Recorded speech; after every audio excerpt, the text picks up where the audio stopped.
Hey, it's Brian Goulet of the Goulet Pen Company and Ink Nouveau, and I'm talking to you today about the Monteverde Prima. It's not a new pen, but it's got a new color. It was currently available in 6 colors, and they just recently came out with a turquoise, which is kind of nice. I like it. It wasn't a pen that we were previously carrying, but when we heard that they were coming out with a turquoise, it kind of caused me to take a look at it and say, you know what, this is kind of an interesting pen. It's in a decent price range, so thought I'd check it out, investigate it a little further, and it turns out I really liked it. So we decided to carry it at Goulet Pens, and I wanted to just kind of go and show you what the pen's all about here in this video today. There are 7 colors now to the Monteverde Prima. The newest one is the turquoise. That's the one right here. Originally there were these 6. They just kind of added this one about a month or so ago from the making of this video. They added it, sometime in September, late summer, somewhere around there.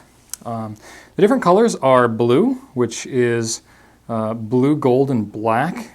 West Virginia colors, if any of you WVU fans out there. The next color here is Tiger's Eye, which is kind of neat. Got a nice swirl to it, lots of pearlescence. You may notice that some of these colors have a lot of chatoyance and depth to them. That's because they're made from cast resin as opposed to injection molding. So it's got a lot of depth and clarity to the colors used in these resins. Especially like this one here. This is the brown swirl. It's got a couple different colors going on. It's like a white and black striations that run through the brown. Some of them are kind of translucent as well. That's how you get a lot of that depth to them. This one is black, kind of a standard black. Green swirl. This one is quite translucent. You can actually see some of the threads in there too, which is not uncommon with very translucent colors. Actually kind of makes it so that you can see the nib in the cap there a little bit. Kind of neat. There's brown, which is called brown, but it's really like a striated, striped kind of brown, and it's kind of like a taupe color, I guess you could call running through it. It's kind of grayish, kind of purplish a little bit in there with the brown. And then of course turquoise, which is a nice bright vibrant turquoise with black and white striations running through it. Also kind of translucent here. You can see the nib a little bit through there. There you go. You can see it in there. So neat stuff. I like these resins. Actually, some of these, way back in my pen making days, I used these, some of these very colors, because you can buy them in cast form. You can see some of the depth and detail on the pen here. I'll go ahead and show it off a little bit. There we go. Okay, so it's got a center band here with the Monteverde USA stamped in here. Now, Monteverde USA is the name of the company. All the pens are actually made in Taiwan.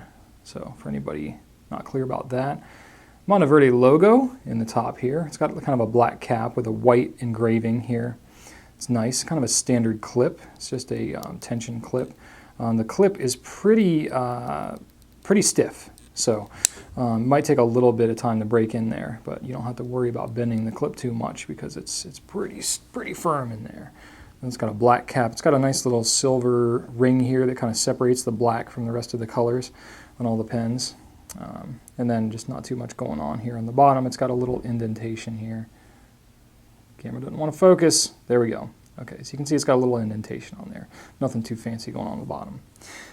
But it's a very pleasant size. I have very large hands. My hands are about 8 inches long, so that should give you an idea of the overall size here. But and it's nice. It's got some nice little trim pieces on here, kind of classes the thing up a bit.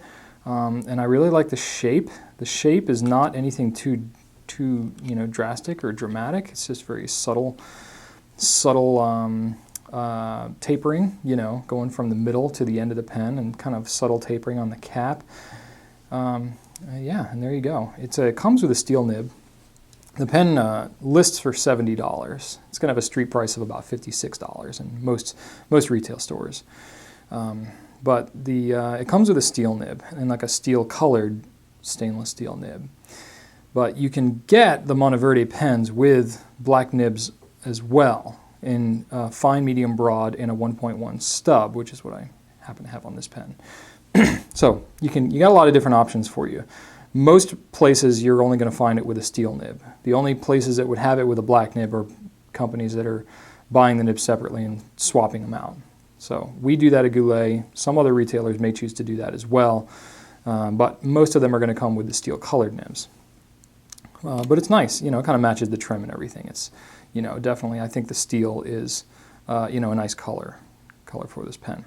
So it's a number 6 size. So if you're familiar with Edison or trying to think off the top of my head what else comes with that size. You know, some of the larger, like I know the Pilot Custom 823 comes with a nib this size. Tachia, you know, which is a brand that we don't carry anymore, but they've got nibs this size too.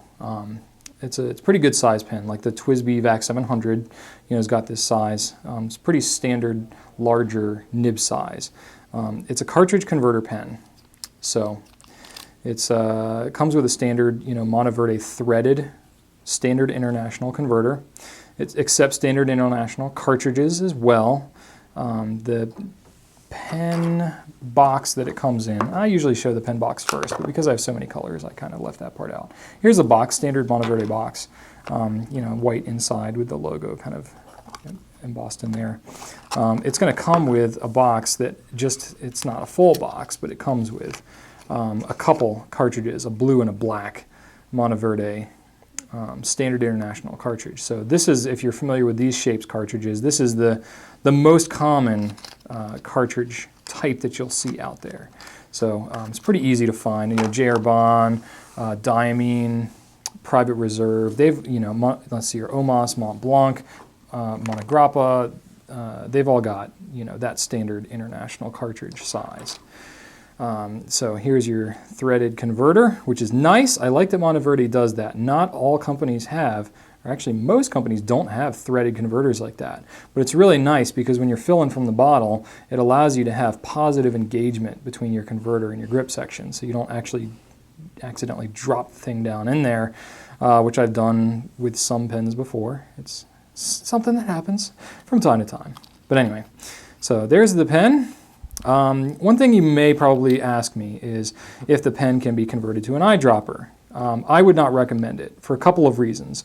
One is that your body is going to be threaded or glued or in some capacity mated up to this end portion right here.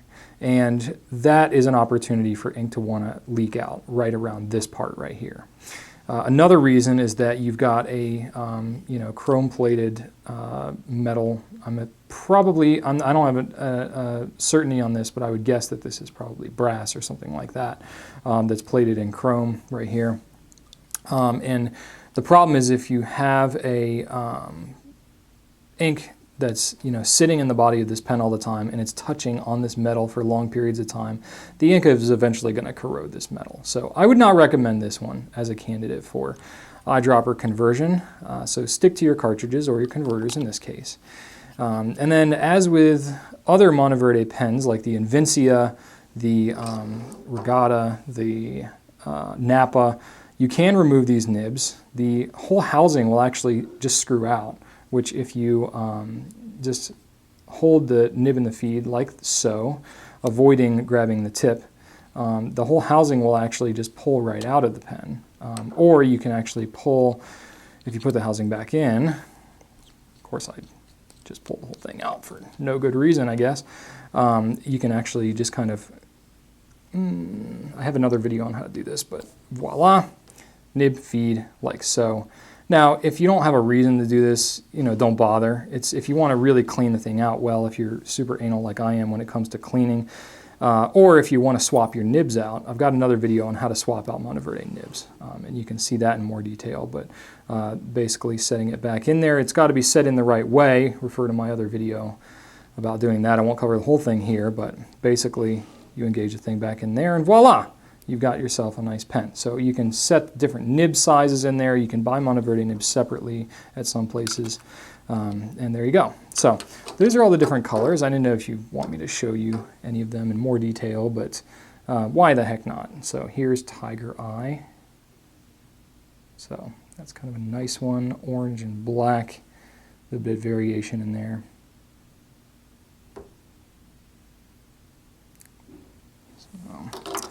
The brown swirl, this one's got some good stuff to show off. Lots of chatoyance here, lots of shiny stuff, lots of depth to it. This one's got a lot of depth, probably more than most of the other colors. It's got a lot of color variation between the light and the dark brown, almost a little hint of gold. It's definitely gold. It looks a little orange, but it's not really any orange in there. It's the gold kind of reflecting off the white that gives it that color. Black I won't show you up close because, well, it's black and it's kind of boring. Here's the green. It's got some shiny stuff going on in there too. So it kind of goes from a darker green to a lighter green depending on how the light's hitting it. It's kind of neat. Here's the brown. It's got a little bit of shiny stuff going on, and the brown is a little bit translucent, so you can kind of see the nib. Not as much as some of the other pens, but there's the brown, and then of course turquoise, which is I think my favorite of all of these is the turquoise. I don't even know that I have a turquoise pen, to be honest with you. But maybe this one will be the one that I add to my collection. We'll see. But anyway, so it's a nice pen. I wanted to show you here just as a comparison. Here's a Blue Lamy All-Star, just to compare in size a little bit. The All-Star is just a little bit, maybe I'll turn it this way, it'd be easier to see. The All-Star is a little bit longer. It's going to be, All-Star is a little bit lighter as well than the Monteverde. So here's the size comparison of the body and the grip section. So the grip section is a little bit shorter, a little bit fatter. It doesn't have that triangular grip that the All-Star does. So the All-Star and the Lamy Vista and the Safari and all those tend to be a pretty small area that you're actually gripping because of the triangle cutouts. This is definitely going to be noticeably bigger than that, but you can get an idea of the nib size too between the Lamy nib and this Monteverde number 6 size. So quite a bit different in size there. But this thing weighs about 27 grams in total, 17 grams if you're holding just the body, so the cap's about 10. It is just a push-post friction fit on there. It is a screw cap, so it posts well, posts positively. You have to really kind of engage it to be able to get it off. So I don't think that it's going to come off just with your normal writing or anything like that. Personally, as far as the balance and the weight goes, I'm going to give you a little writing sample here. I already inked the pen up with Noodler's Black. I've shown in like a bunch of videos how to ink up a cartridge converter, so I'll skip that in this video for the sake of time. But the pen itself has a nice balance to it. It probably just feels, I'm trying to think how this thing is balanced. It feels pretty evenly balanced, I think. It might be just a little bit cap heavy, just a little bit cap heavy. So if I have it like this, it's balanced a little bit nib heavy. So it's really not too noticeable though. I would say the thing is pretty well balanced if I hold it further back. If you're going to hold it closer to the nib, you may notice a little bit of back weight to it, but it's not really bad. It's not like like a Schaefer 300 where the cap is all metal and it's an acrylic body where it's going to really throw the weight off. It's just a little bit. I'm getting pretty nitpicky here because I feel like I have to say something since I brought it up. And then the writing, I can give you a little writing sample here. Why not? This is Rhodia number 16 dot pad, 80 gram paper. It's kind of standard stuff. I use it. Very ink resistant stuff. I use it in a lot of my videos. But this nib that I have on here is the 1.1 millimeter stub. And I personally like this stub nib a lot. It's going to be about the same width as like a Lamy, Italic, 1.1 millimeter, except that I think that it flows a little more generously than the Lamys do. Now, the one thing that I did notice when kind of testing out these different Primas is that the nibs tend to be a little tight. The tines tend to be pretty tight on there, which kind of causes it to write a little bit dry at first. It's something that'll break in a little bit over time, or if you want to increase the flow a little bit, being very careful, of course, just kind of take and press down a little bit to kind of spread the tines, and then try writing a little bit more, press down a little bit on the tines again, and then, as it increases in its wetness to your satisfaction, stop doing that. It's something that'll happen over time with use, just as you're pressing down, bearing down, and writing over time. But I did find, especially like on the fine nib, that kind of helped to get things going. But the italic nib is nice.